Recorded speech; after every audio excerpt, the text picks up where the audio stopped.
Singular plural sentences. Singular plural. ಹಿಂದಿನ ವಿಡಿಯೋದಲ್ಲಿ ನಾವು ವಿವಿಧ ನಿಯಮಗಳು ಮತ್ತು ವರ್ತಮಾನ ಮತ್ತು ಭೂತಕಾಲದಲ್ಲಿ ಮಾಡೆಲ್ಸ್ ಅಥವಾ ಆಕ್ಸಿಲರಿ ವರ್ಬ್ಸ್ ಬಳಕೆಯ ಬಗ್ಗೆ ಕಲಿತಿದ್ದೇವೆ. ಈಗ ನಾವು ಪ್ಲೂರಲ್ ನೌನ್ಸ್ ಬಳಸುವ ಕೆಲವು ವಾಕ್ಯಗಳನ್ನು ನೋಡೋಣ.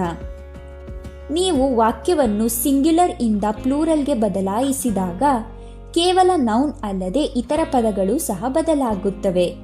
ಬನ್ನಿ ಇದನ್ನು ನೋಡೋಣ. I can see a bus ಎಂಬ ವಾಕ್ಯವನ್ನು ಪ್ಲೂರಲ್ ರೂಪಕ್ಕೆ ಬದಲಾಯಿಸಿದಾಗ ಅದು ಐ ಕ್ಯಾನ್ ಸಿ ಬಸ್ಸಸ್ ಆಗುತ್ತದೆ. ಪ್ಲೂರಲ್ ವಾಕ್ಯದಲ್ಲಿ ಎರಡು ಬದಲಾವಣೆಗಳಿವೆ. ಮೊದಲು ಬಸ್ ಎಂಬ ಪದ ಬಸ್ಸಸ್ ಆಯಿತು. ಎರಡನೆಯ ಬದಲಾವಣೆ ಎಂದರೆ ಎ ಪದವನ್ನು ತೆಗೆಯಲಾಗಿದೆ, ಏಕೆಂದರೆ ಎ ಅನ್ನು ಸಿಂಗ್ಯುಲರ್ ಅಲ್ಲಿ ಮಾತ್ರ ಬಳಸಲಾಗುತ್ತದೆ. ಇದು ಮುಂದಿನ ವಾಕ್ಯ. This is a sharp knife. ಇದರ ಪ್ಲೂರಲ್ ವಾಕ್ಯ ದೀಸ್ ಆರ್ ಶಾರ್ಪ್ ನೈಫ್ಸ್. ಈ ವಾಕ್ಯದಲ್ಲಿ ಹಲವು ಪದಗಳು ಬದಲಾಗಿವೆ. ನೈಫ್ ಎಂಬ ಪದವು ನಿಯಮಗಳ ಪ್ರಕಾರ ನೈಫ್ಸ್ ಆಗಿ ಮಾರ್ಪಟ್ಟಿದೆ.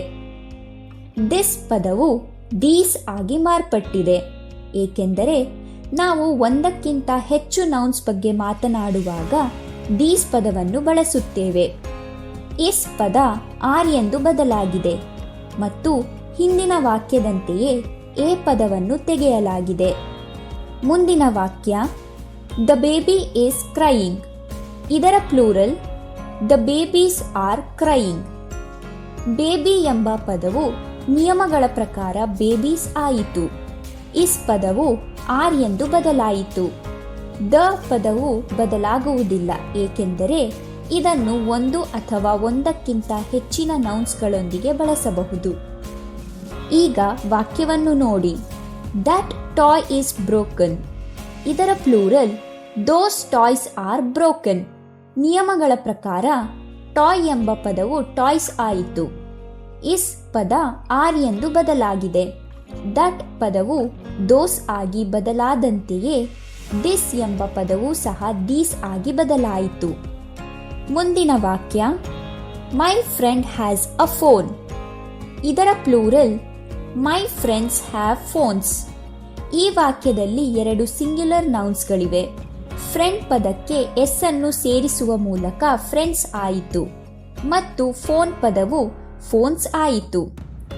ಹ್ಯಾಸ್ ಪದದ ಇಂದಿನ ನೌನ್ ಪ್ಲೂರಲ್ ಆಗಿ ಬದಲಾಗುವಾಗ ಹ್ಯಾಸ್ ಪದವು ಹ್ಯಾವ್ ಆಗಿ ಬದಲಾಗಿದೆ.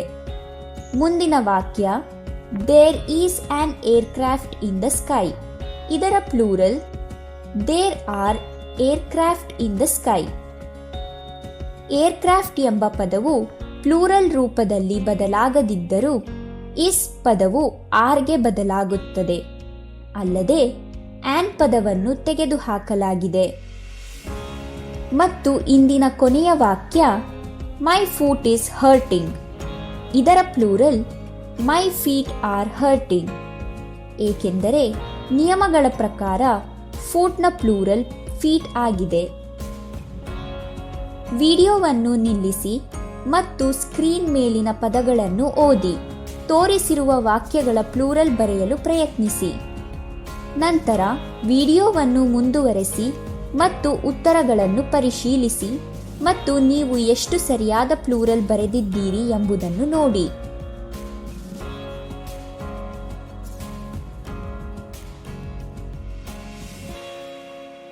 ನಿಯಮಗಳನ್ನು ಅರ್ಥ ಮಾಡಿಕೊಂಡು ನಂತರ ನೀವು ವಾಕ್ಯಗಳಲ್ಲಿ ಸಿಂಗ್ಯುಲರ್ ಮತ್ತು ಪ್ಲೂರಲ್ ನೌನ್ಸ್ಗಳನ್ನು ಸರಿಯಾಗಿ ಬಳಸಬೇಕು. ಇಂಗ್ಲಿಷ್ನಲ್ಲಿ ಓದುವುದನ್ನು ಮತ್ತು ಮಾತನಾಡುವುದನ್ನು ಮುಂದುವರೆಸಿ.